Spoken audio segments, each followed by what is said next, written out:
Hi guys, it's Chris at Cork and Crown, back in my cider shed with some more cider to try. And like yesterday's episode, it's a double bill with a cider and a perry. It's got one of each and they're totally different. What are they? I'll tell you what they are. So, the first one I only found out about yesterday and it got dropped off as a sample to me today with two others. And it is Local Fox, Yarlington Mill. Part of the Orchard Project, which is all about urban orchards. I'll read what it says in the back.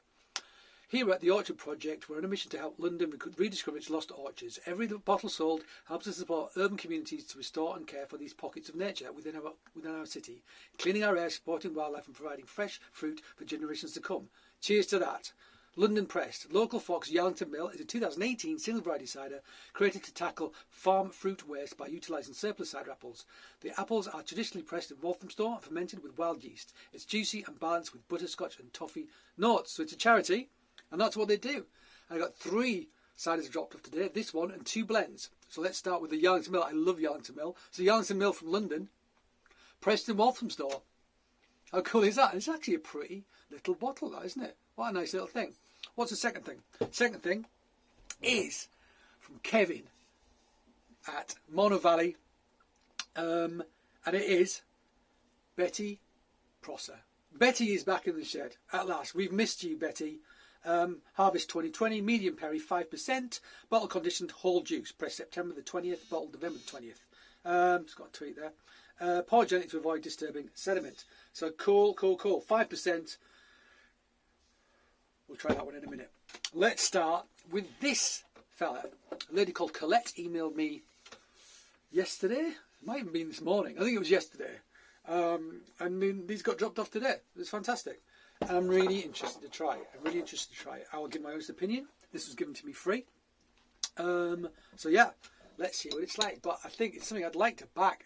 If the cider's of quality, then yeah, totally. Wild yeast, cider apples. What's not to like? Can't see what colour it is. Let's pour it out into my very clean glass. Nice colour. So that is a good start.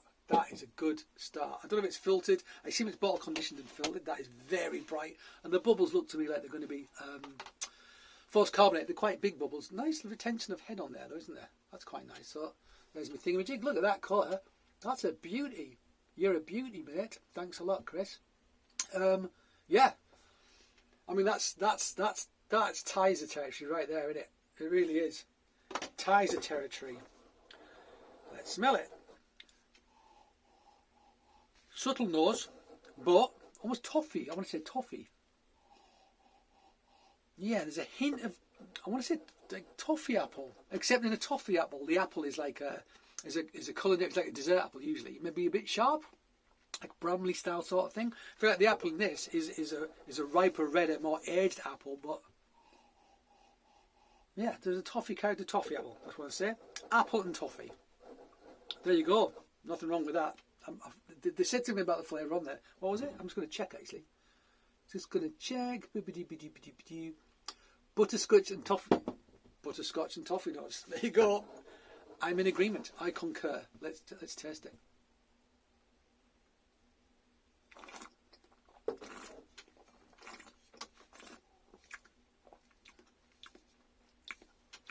So, this is a medium. Slightly sweeter than a medium. However, it has some acidity, which is balancing that toffee character.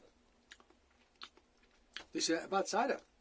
It ain't a bad cider. It's got some sweetness, but it's got good acidity, which is balancing that. I wonder if they're adding some sharps to it. Just to give it a little bit of an acid kick, because it's a bitter sweet. It's not a bit of sharp. Clean as a whistle. Yes. Yeah. Me like. Yeah. Happily sell this. It's really interesting and it supports a great cause.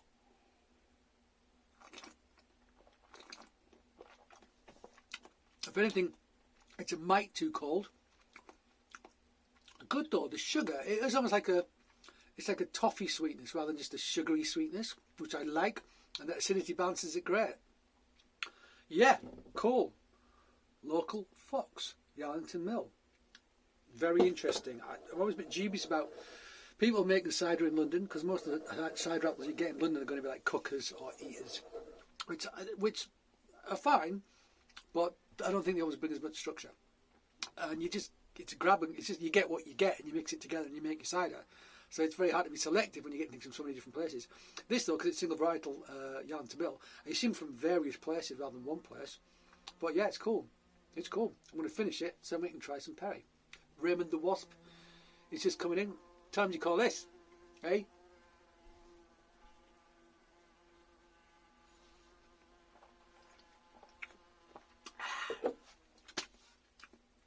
What a revelation. Cool. Right. Betty Prosser. So for those of you who are unaware, Betty Prosser is a critically rare varietal. After my trip last week, having chats with people, well, mainly Jeremy Cummaddock / Hollow Ash and Kevin Garrod at Monnow Valley, they tallied up. I think there's like 8 trees that they know of, 8 Betty Prosser trees. Okay. And I don't know if anybody else who's making Betty Prosser. I mean, Phil at Upland Cider was using it in the Perry we had the other day, but I think he gets them through Kevin. So it's from the same trees, I assume. In fact, I'm pretty much sure it is. Let's open it and try it. Unfiltered, hand-picked, older orchards. Like older orchards along the Monnow Valley, which basically forms the border between England and Wales, the Monnow Valley. Kevin's been going on looking after trees, looking after orchards, like picking apples from all these old orchards along the river. Get some really interesting stuff. His knowledge of cider and Perry, apples and pears is brilliant. I mean, it's almost second to none. It's fantastic. I love visiting him. Just had a cup of tea in his house. Went through all these boxes of stuff he had around the house of what things I wanted to buy. But quite a few things back here. But well, there's a Hendry Huffcap. There's a Frederick. These are all from Kevin. Betty Prosser. Brilliant. Brilliant. It's like a library of stuff. It's often stuff that I haven't seen at say Ross and Y, and Ross and Y don't have any Betty Prosser. They don't have any Frederick that I'm aware of. I haven't seen it. So it's really interesting to get hold of some of these things. And it's my first sort of real foray into Wales. I had stuff from Kevin, but nobody else. But going to see Phil at Uplands, Palmer's Upland Cider was brilliant. And I also went to Ty Bryn, which is great as well. Very different styles of cider making, but all Welsh and all making really good stuff. Because basically, Herefordshire blurs into Wales. You really can't tell. So it's basically the same terroir, if you want to call it that. So yeah, the quality of the cider is up there. It is up there, and it's very traditional to be made in that region as well. Let's pour this out. Looking forward to this. So it should have a little bit of sparkle. Yeah, I would say that has a little bit of sparkle. A little bit of head formed on it. It was bottled in November, so it's been in the bottle for quite a long time. It's been quite cold though, so it wouldn't have been fermenting that quick. Kevin's just got a new cidery as well, a new place to make cider, and it's based in a heritage, like a museum orchard, which is fantastic. He's been doing it up. It was used for cider making previously, and someone offered it to him. Could be making it in a shed in his gardens. He's going to start making it in this cidery. I was hoping it was finished so I could go and see it, but next time hopefully I can go and see it. And at home he's just going to have all the bottled stuff. So his shed's going to be like all the bottled stuff there. So when you go there, you can just go to the shed and go through the bottles, and the cider will be made elsewhere, which is great, absolutely great. Right. So it's got that. It is good. Again, Betty Prosser tends to have a slight.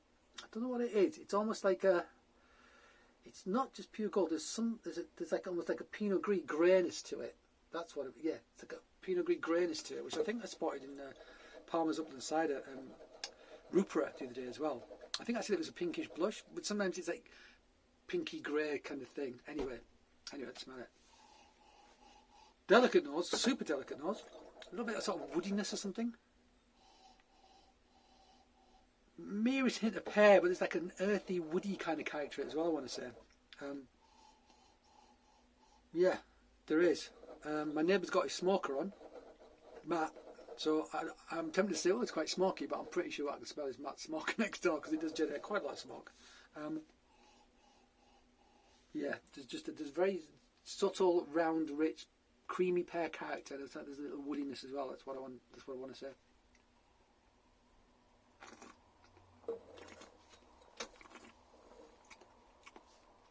Very delicate bubbles, but I like that.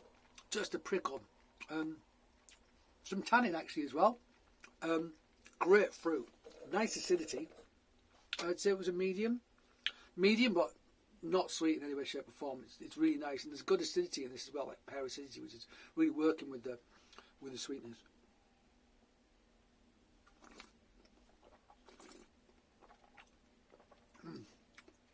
It's a very rich pear, I find Betty Prosser. There's a skin-like character to this as well. I'm not getting the almost oxidative, sherry-like character I've had in previous Betty Prossers, but this still is great. This has got a bit more acidity, a bit more focused acidity, I want to say. A bit less of that round, rich character, but still very delicious.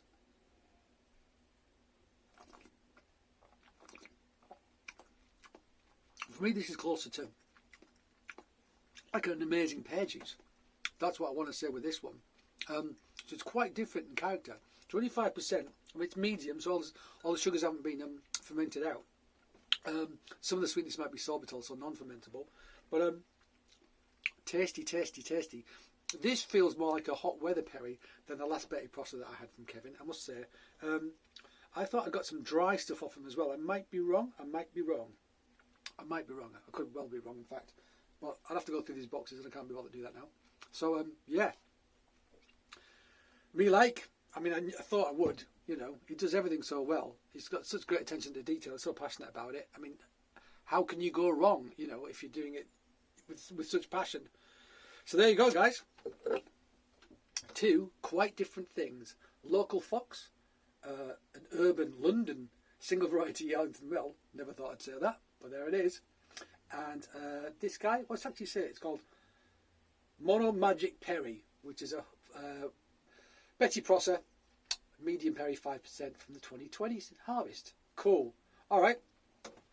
Well, thank you for joining me, as per usual. I hope you join me again. There's going to be lots more to taste, so I recommend you do. But until then, cheers.